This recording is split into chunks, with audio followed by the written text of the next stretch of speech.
নমস্কার বন্ধুরা, সবাই কেমন আছো? কুকিং ভিলেজপুরে তোমাদের সবাইকে স্বাগত জানাই। বন্ধুরা, আজকে আমি বানাবো তালখির, আর তার জন্য আমি এখানে একটা বড় সাইজের তাল নিয়ে নিয়েছি। আর এটাকে আমি খুব ভালোভাবে এখন পরিষ্কার করে নেব, খোসা ছাড়িয়ে নেব। তার জন্য দেখো আমি এখানে খোসাগুলোকে খুব সুন্দর করে ছাড়িয়ে নিচ্ছি।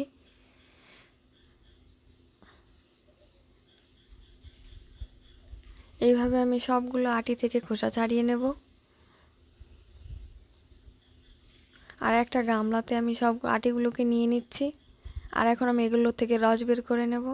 তালের পাল্পটা আমার বের করে নেওয়া হয়ে গেছে। এখন আমি একটা চাকনাতে আমি এগুলোকে খুব সুন্দর করে ছেঁকে নেব, চেলে নেব, যাতে এর রসগুলোকে আমাকে ছেঁকে নিতে হবে।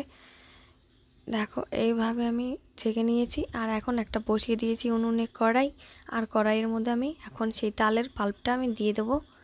এক বাটি তালের রস হয়েছে, আমি সেটাকে এখানে কড়াইয়ে দিয়ে দিচ্ছি। কড়াইয়ে দিয়ে খুব ভালোভাবে 2 মিনিটের জন্য কিন্তু রান্না করে নিতে হবে।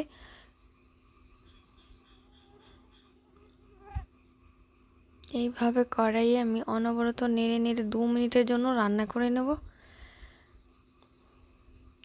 আর হ্যাঁ বন্ধুরা, ভিডিওটা ভালো লাগলে অবশ্যই একটা লাইক কমেন্ট শেয়ার করো। প্লিজ চ্যানেলটিকে সাবস্ক্রাইব করে দিও। এইভাবে 2 মিনিট হয়ে গেলে তারপরে আমি এর মধ্যে দিয়ে দেবো দুধ হাফ লিটার দুধ দিয়ে আমি আবারও খুব ভালোভাবে অনবরত নেড়ে নেড়ে মিশিয়ে নেব। এইভাবে মিশে গেলে এখনও আমাকে 5 থেকে 7 মিনিটের জন্য আবারও রান্না করে নিতে হবে। এইভাবে একটুখানি শুকিয়ে নিতে হবে। তারপরে দিয়ে দেবো 2 চামচ গুঁড়ো দুধটা দিয়ে খুব ভালোভাবে মিশিয়ে নেব। গুঁড়ো দুধটা মিশে গেলে তারপরে দিয়ে দেবো স্বাদ মতো লবণ।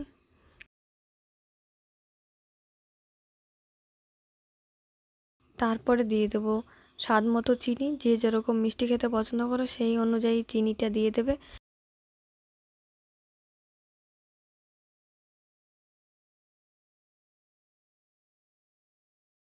পরে এভাবে অনবরত নেড়ে নেড়ে শুকিয়ে নেব।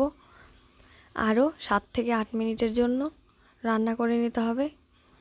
7 থেকে 8 মিনিট হয়ে গেছে বন্ধুরা। এখন আমি দিয়ে দেব একটা নারকেলের হাফ নারকেল কোড়া। দেখো, দিয়ে খুব ভালোভাবে মিশিয়ে আবারও 2 থেকে 3 মিনিট রান্না করে নিতে হবে। দেখো বন্ধুরা, 2 থেকে 3 মিনিট হয়ে গেছে। দেখো কতটা এটা শক্ত শক্ত ভাব চলে এসছে। এটা কিন্তু আমাদের এখন রেডি তালখির। এখন বাটিতে নামিয়ে নিলেই কিন্তু রেডি তালখির। দেখো কতটা সুন্দর হয়েছে, একদম রেডি আমাদের তালখির। তোমরা কে কে এরকম তালখির খেতে পছন্দ করো অবশ্যই জানি। গ্যাসের ফ্লেমটা কিন্তু লো আছে রেখেছি, একদম হাইতে রাখা যাবে না, তাহলে কিন্তু তলা লেগে যাবে। আর হ্যাঁ, এখন দেখো একটা বাটিতে আমি সার্ভ করে নিচ্ছি। এইভাবে বাটিতে আমি নামিয়ে নেব। দেখো কতটা সুন্দর হয়েছে দেখতে, খেতেও কিন্তু অনেক টেস্টি হয়েছে।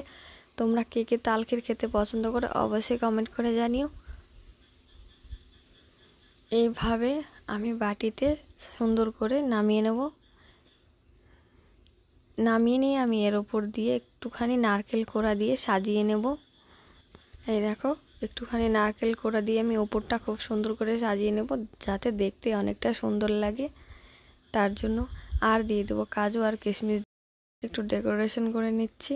অনেক সুন্দর লাগছে। এই দেখো এখন কতটা সুন্দর লাগছে দেখতে। দেখতে না যতটা সুন্দর হয়েছে, তার থেকে বেশি কিন্তু খেতে হয়েছে বন্ধুরা, অনেক টেস্টি।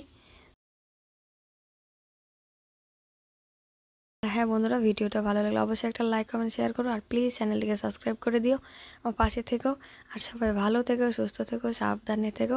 আজকের মতো বিদায় নিচ্ছি এই পর্যন্তই। দেখা হবে অন্য কোনো পরবর্তী ভিডিওতে। ততক্ষণের জন্য সবাই ভালো থেকো, সুস্থ থেকো, সবাই সাবধানে থেকো। সবাইকে টাটা।